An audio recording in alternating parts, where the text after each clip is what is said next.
Nous allons voir ensemble comment utiliser l'outil de classification. Votre tableau de bord est l'écran principal où vous pouvez retrouver toutes vos classifications.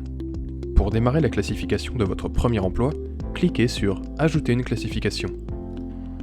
Bienvenue sur votre nouvelle classification.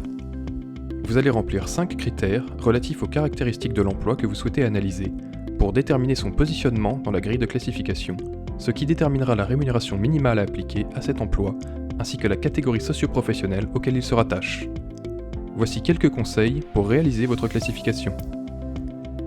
Pensez aux exigences de l'emploi, pas aux qualités de la personne qui l'occupe actuellement. Réunissez les éléments qui qualifient objectivement les compétences requises pour cet emploi.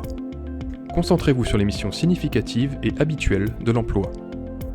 Commençons par le critère autonomie. Chaque critère est composé de plusieurs degrés. Ce sont ces degrés qui donneront le nombre de points pour chaque critère. Pour déterminer le bon degré, vous pouvez vous appuyer sur des indices. Un indice est une question relative à l'emploi. Pour chaque indice, plusieurs propositions. Vous pouvez cliquer sur les bulles d'information pour avoir des informations complémentaires sur ces degrés. Pour être le plus explicite possible, chaque proposition vous indique le degré auquel elle renvoie. Quand vous avez choisi la bonne proposition pour le premier indice, validez votre réponse et passez à l'indice suivant.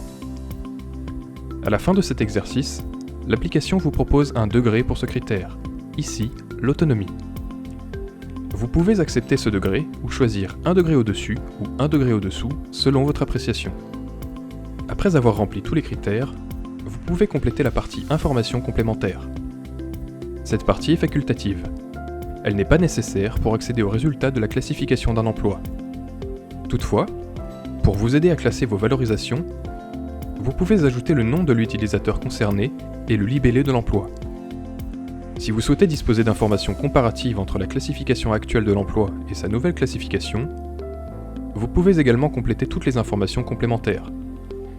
La catégorie socio-professionnelle actuelle, la rémunération horaire brute effective et la rémunération horaire de l'actuelle conventionnelle.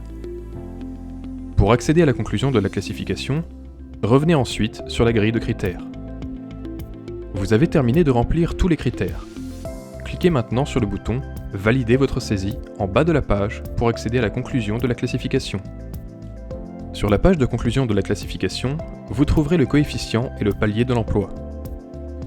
Vous pouvez voir également le minima conventionnel et la catégorie socio-professionnelle de cet emploi. Si vous avez complété les informations complémentaires sur l'emploi, vous obtiendrez des comparatifs sur la rémunération et la catégorie socio-professionnelle entre l'ancienne classification et la nouvelle. Vous pouvez conserver ces informations en téléchargeant le PDF récapitulatif disponible en bas de page. Lorsque vous avez terminé, cliquez sur le bouton « Clôturer la valorisation » pour accéder à votre tableau de bord. Votre tableau de bord est l'écran principal où vous pouvez retrouver toutes vos classifications. Les classifications sont classées en plusieurs catégories : en cours, à jour, en attente de mise à jour et à reprendre. Les classifications en cours sont les dossiers ouverts et non terminés. Les classifications sont placées en attente de mise à jour lorsque la valeur d'un minima a été modifiée. Cliquez alors sur le bouton « Mettre à jour » pour obtenir le nouveau résultat. Les classifications sont à reprendre lorsque la grille des critères a été modifiée. Il est alors conseillé de refaire sa classification pour obtenir la nouvelle conclusion. Sur le tableau de bord, vous disposez de plusieurs actions.